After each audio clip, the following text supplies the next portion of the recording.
Now, what happens then from the Islamic perspective when we die?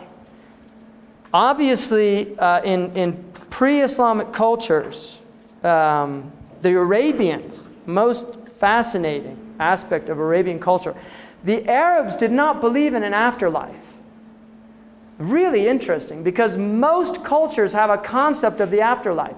The Arabs did not believe in an afterlife. They said, نَمُوتُ وَنَحْيَا وَمَا يُهْلِكُنَا إِلَّا الدَّهْرُ. We live and we die and nothing kills us but time. The Arabs said, and will we be decayed bones, dust in the earth, and brought back to life? They say, who's going to revive these dead and decayed bones? The Quran says, قُلْ يُحْيِيهَا الَّذِي أَنْشَأَهَا أَوَّلَ مَرَّةٍ. The one who brought them to life the first time, He'll do it the second time. The Quran says, we created you the first time. The commentators say, second time around is always easier. Right? If it was done once, it can be done again. Now, how did the Quran deal with this belief? Because it's very interesting that the Arabs didn't believe this. How did it deal with it? The way that it dealt with it was it told the Arabs to look at the dead earth. And it said, we take a dead earth, send down rain from the heavens, it mixes with the seeds. And we bring the earth back to life again. And like that, you will be brought back. Now, this analogy, there is a hadith that says that the Prophet Muhammad said, every human being has what's called ajb al-dhanab.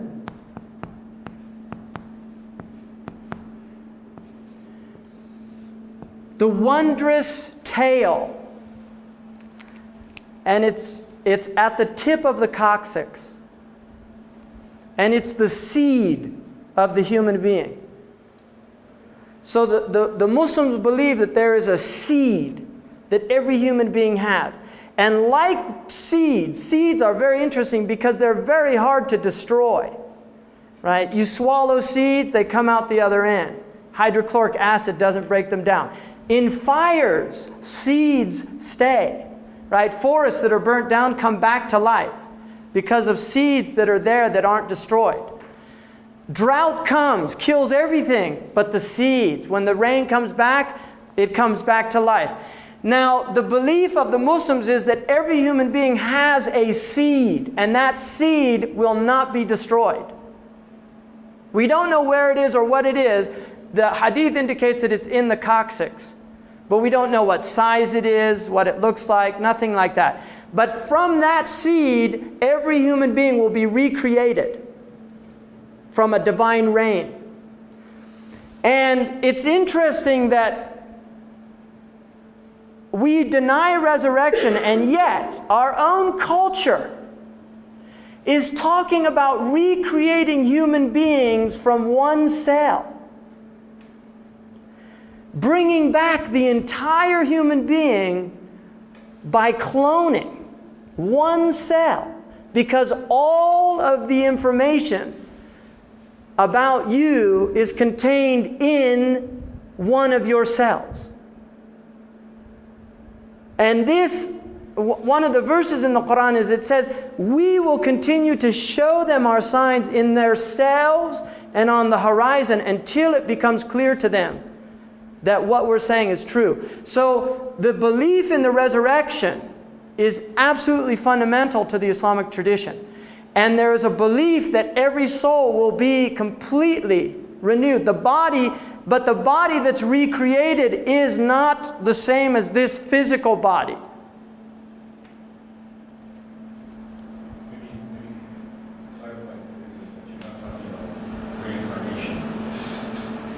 Yeah, no, it's not reincarnation. Yeah.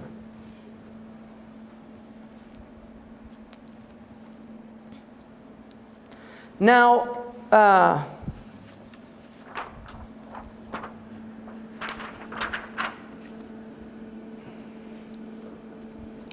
here's a little schematic.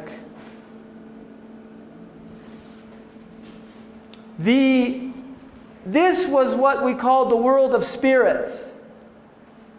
And from that we move into, now one of the things about the world of spirits, according to the Prophet Muhammad ﷺ, if you met people in the spiritual realm, because we actually intermingle, if you met people in the spiritual realm, you will have a natural affinity for them in this realm.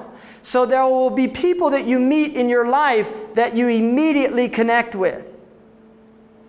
And this is believed to be a pre-worldly meeting that is replicated in this realm, and there's a recognition of that. And likewise, the people most distant from you on that primordial plane will be people that you have natural, you're not attracted to them. And this can also be within families and within religious tradition. In other words, it could be a Muslim.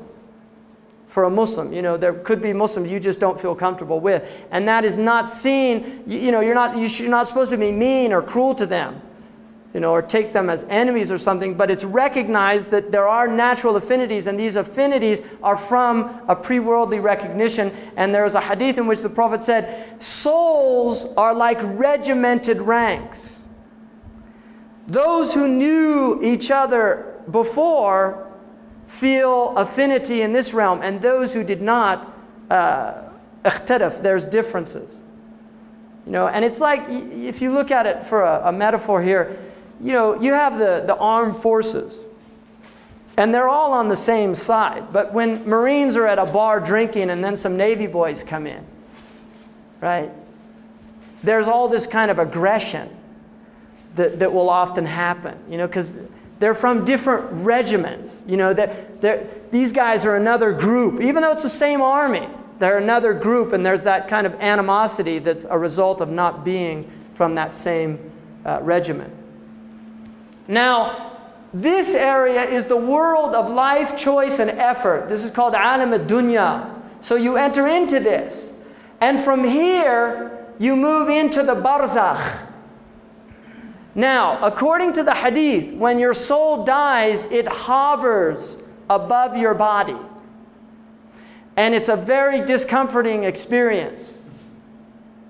And this is why sleep is considered to be the little brother of death in Islam. And the Quran talks about we cause them to die, and there are those we return to their bodies and others that we keep them. In other words, that sleep is a death. It is a type of death.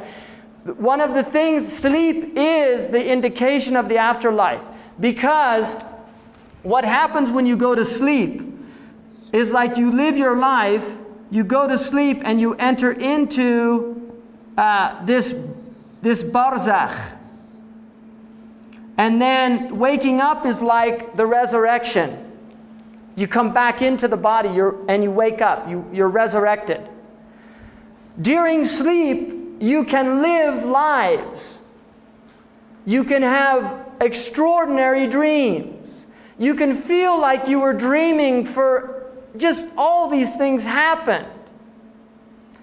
And those are indications of another world. And this is why the Muslims believe that the dream realm is a very important realm.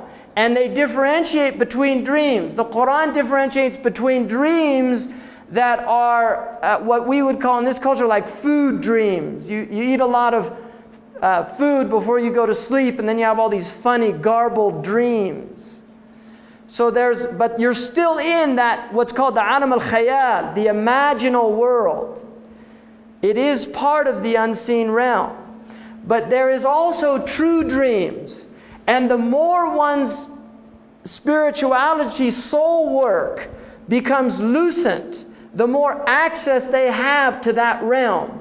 And the more opaque and materialistic they are, the more cut off they are from that realm. So there are people who literally, their dream world is incredibly rich. There are people, in our tradition, there are many people who saw the Messenger of Allah every night in their dreams, like Imam Malik ibn Anas. he said he never woke up without having seen the Prophet in his dreams. There are others that have what are called true dreams, in which there's information given to them. And much of the dream realm is symbolic. And there is an extensive science of dream interpretation in Islam. Several books written on it, where you will see very specific things and they have very specific meanings. And this is a first century work by Ibn Sirin, which is about dream work, just very extensive. If you see this, it means this. If you see this, and there are multiple interpretations.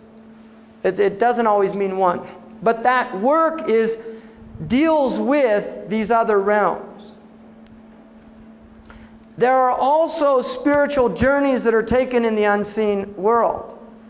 So people will have very profound spiritual experiences in their souls. Now the mi'raj of the messenger is believed to have been, was not a dream. It was a journey of the soul and the body.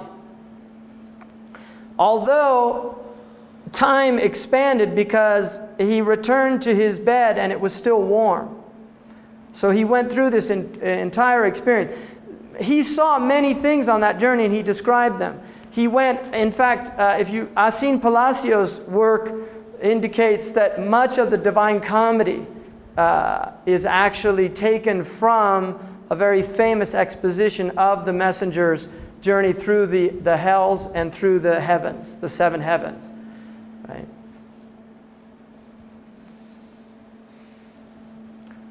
Until you have the beatific vision, which was the result of that. Now,